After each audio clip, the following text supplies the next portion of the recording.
Hello students, आज हम प्रकरण प्रश्न संख्या 4 का क्वेश्चन 7 देखने वाले हैं। क्वेश्चन 7 समरूप त्रिभुजों की रचना करना है।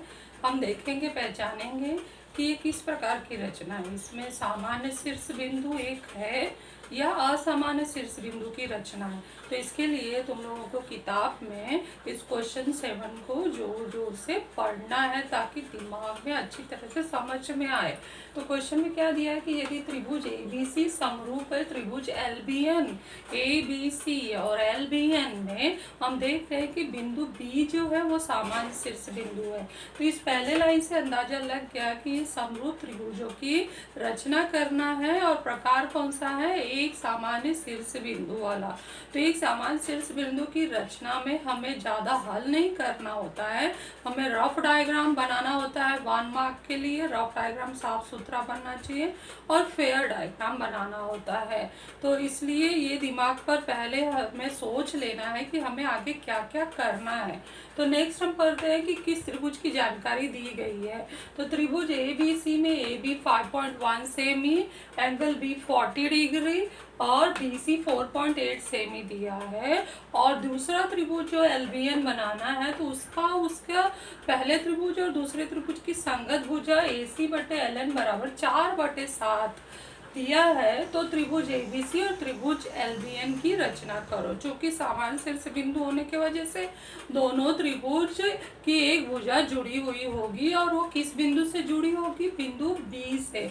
तो इसलिए ये वाला अनुपात हमें नहीं लेना है, इस अनुपात को अन्य दो भुजाओं के समानुपात में बराबर करना है। क्यों? क्योंकि जब भी दो त्रिभुज समरूप होते हैं तो उनकी संगत भुजाएं समानुपात होती हैं। तो ये लाइन हमें थोड़ा सा 1-2 लाइन यहाँ लिखना होगा।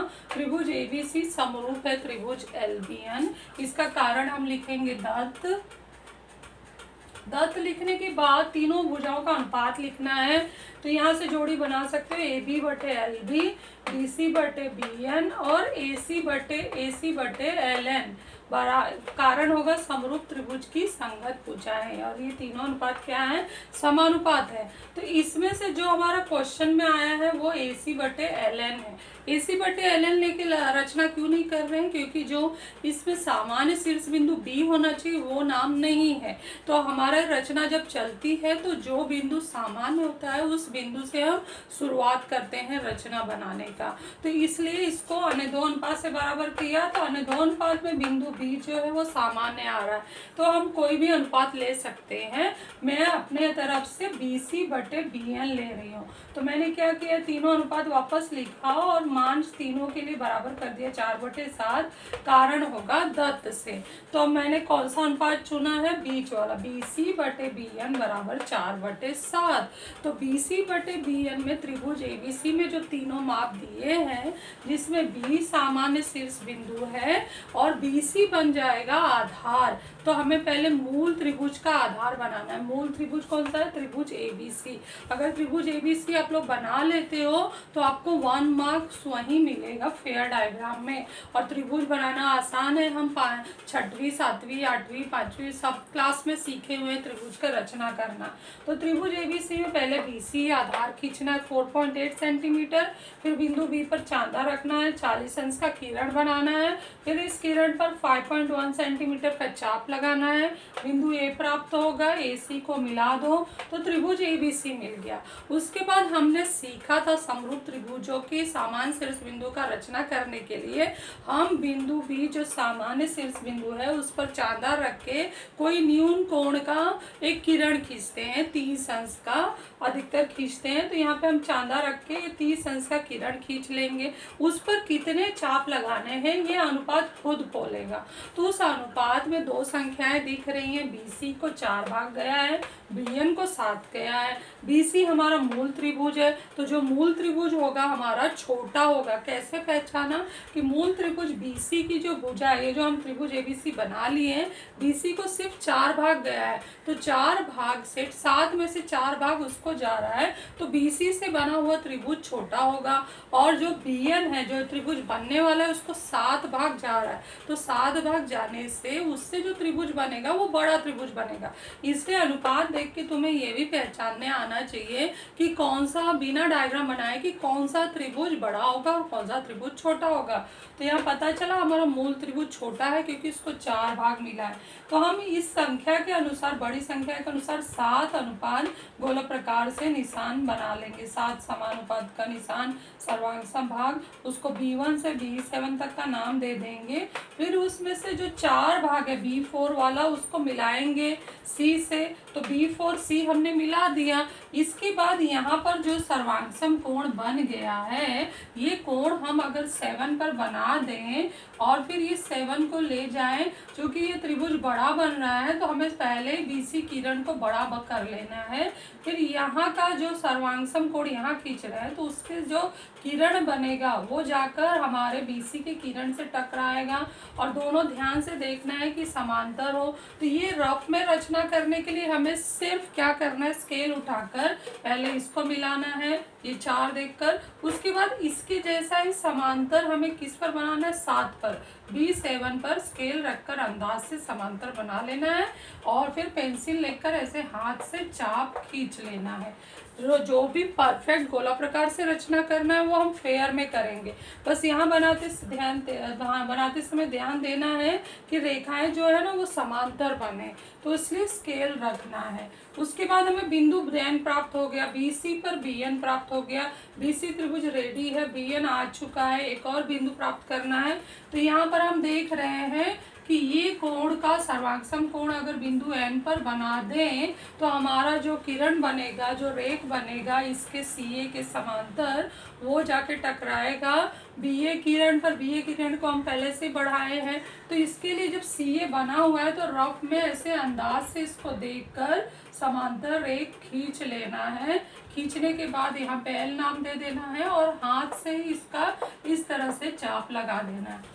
तो ये रफ के लिए बोल रही हूँ, तो रफ आप लोगों को समझ में आ गया होगा, और अच्छे से समझ में आएगा जब हम फेयर करेंगे। तो सबसे पहले हम फेयर में क्या करते हैं, BC 4.8 सेंटीमीटर लेते हैं, उसके बाद B पर चांदा रखते हैं, 40 अंश का किरण खींचते हैं।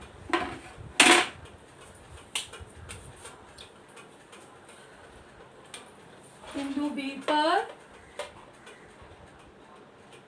आधार मैच किया, 40 अंश का कहाँ निशान लगा दिया। उसके बाद हम किरण खींच रहे हैं मिलाते हुए बिंदु B और 40 का जो निशान बनाया है। एक लंबा सा किरण पहले से ही खींच लो क्योंकि वो काम आएगा हमें, और यहाँ लिख दो 40 अंश। उसके बाद इस किरण पर 5.1 का हमें चाप लगाना है। तो 5.1 गोला प्रकार से स्केल पर नाप लेते हैं।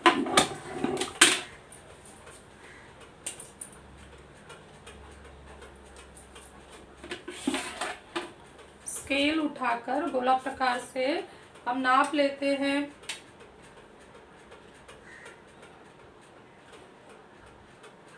नापने के बाद उसे बिंदु B पर रखेंगे। B पर रखने के बाद इस तरह से चाप लगा दिया। तो ये जो चाप लगा है हमने स्केल उठाकर और पेंसिल उठाकर पहले नाम लिखेंगे कि कौन सा बिंदु आ गया, और उसके बाद वो दूरी लिखेंगे 5.1 सेंटीमीटर, और उसके बाद हम मिला देंगे तो हमारा 1 नंबर का काम रेडी हो गया। 1 नंबर का काम हमने रफ में कर लिया है, वो अच्छे से बना लिया है। अब क्या करना है हमें, त्रिभुज ये 1 नंबर का रेडी हो गया। अगर कुछ नहीं आ रहा है हम इतना बना दें तो हमें एग्जाम में यहाँ भी 1 मार्क्स हमें मिल सकते हैं। ये अच्छे से बनाया है तो ये 1 मार्क्स मिलेगा। तो इस तरह से स्टेप बाय स्टेप करने से आप लोगों को मार्क्स मिलते जाते हैं, बस हमें सफाई से करना है। तो अब हम क्या करते हैं, चांदा उठाते हैं और बिंदु B पर रखते हैं और 30 अंश का किरण खींचते हैं। 30 नहीं तो हम 40 का भी खींच सकते हैं, जगह का देख के करना है। तो चलो मैं 40 का खींच रही हूँ।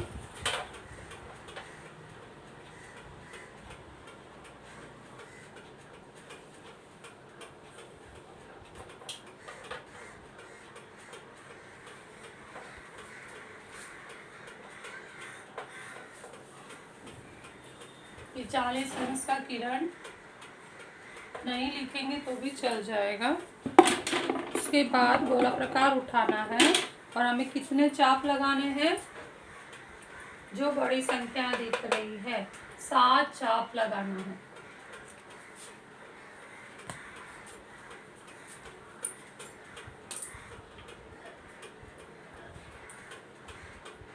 चलो स्टार्ट करो। बिंदु बी पर रखो पहला चाप, पहले पर रखो दूसरा चाप, दूसरे पे रखो तीसरा, तीसरे पे रखो चौथा, चौथे पे रखो पांचवा, पांचवे पे रखो छठा और छठे पे रखकर सातवां। इस तरह से ये चाप का निशान हमने सर्वांग चापों का निशान बना लिया। अब इस पर हम नाम लिख देते हैं B1, B2, B3, B4, B5, B6 और B7। अब क्या करेंगे, स्केल लेकर हम रफ में देख रहे हैं ना, हमारा ये त्रिभुज छोटा और बनने वाला बड़ा है, तो BC किरण को बढ़ा देते हैं और BA को, तो BA पहले से ही बढ़ा हुआ है, BC को बढ़ाते हैं खंडित रेख से।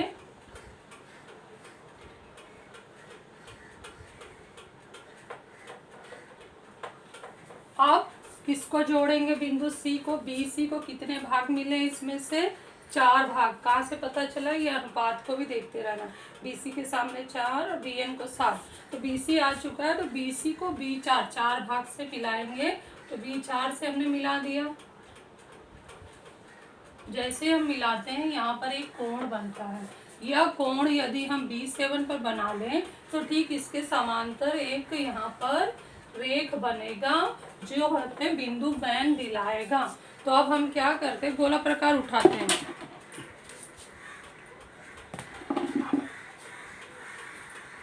और ये जो कोण का निशान मैं ये लगाई हूँ गोल वाला, ये कोण यहाँ 7 पर B7 पर बनाते हैं। तो थोड़ा सा हम चाप अपने अंदाज से लेकर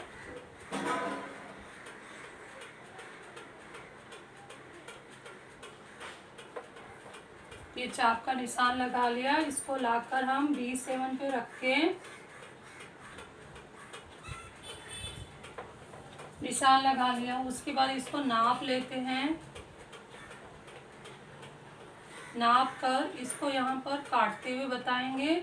और इस जहाँ पे मैंने कोण का चाप लगाई है, यहाँ पर पहले से सर्वांग चाप का भी है और कोण का चाप है, तो आपको ये जरा ध्यान से देख लेना है कि कौन सा चाप कोण वाला है, उस पर रखना है। अगर हम गलत जगह सर्वांग चाप पे रख दिए तो यहीं पे रचना बच्चों का अधिकतर गलत होता है, इसलिए ये जरूर ध्यान देना। पेंसिल से दोनों चाप है, ये कोण वाला चाप का डायरेक्शन से पता चलेगा।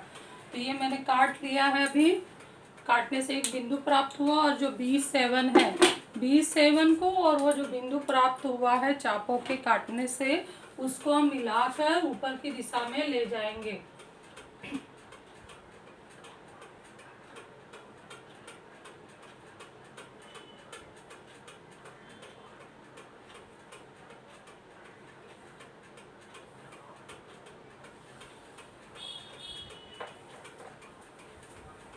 एग्जैक्ट हमारा समांतर रेखा यहाँ बन गया है। ये हमारा P4C वाला है और ये B7N हमें प्राप्त हो गया। ये कैसे पता चला, BC/BN ये नाम से पता चल रहा है। तो हमारा फिर अगले त्रिभुज का 3 बिंदुओं से नाम है LBN, तो BN आ चुका है। L प्राप्त करना है। L प्राप्त करने के लिए हम फिर यहाँ पे देख रहे हैं कि कोण यहाँ बन चुका है। ये कोण की रचना अगर बिंदु N पे कर देते हैं तो जो रेख हम सर्वांग का खींचेंगे CA के, तो हमें दिलाएगा बिंदु L। तो अब यहाँ पे सर्वांग कोणों की रचना करेंगे। मिट गया था, तो चलो फिर से गोला प्रकार उठाते हैं और बिंदु C पर रखते हैं। C पर आधे से कम दूरी लेकर कोण का निशान बनाते हैं। यही लाकर बिंदु N पर भी निशान बनाते हैं।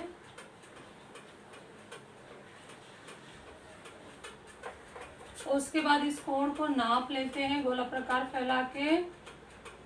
नापने के बाद इसको काटते हुए दिखाएंगे, फिर यहाँ लाकर इसको भी ऐसे काटते हुए दिखाएंगे। तो ये बिंदु और एन को जोड़ेंगे। स्केल ले लो और पेंसिल ले लो। जोड़ते हुए हम जो सर्वांशम रेख खींचेंगे सीए के, तो उससे हमें बिंदु एल प्राप्त होगा।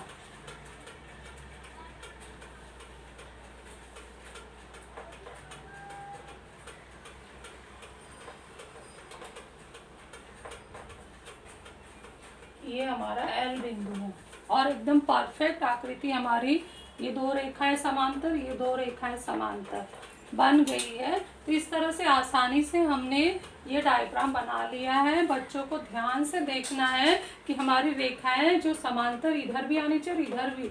बहुत लोग मुझे बनाकर दिखा रहे हैं तो उनका एक जगह समांतर आ रहा है, दूसरी जगह नहीं आ रहा है। तो आप लोगों को ये ध्यान देना है।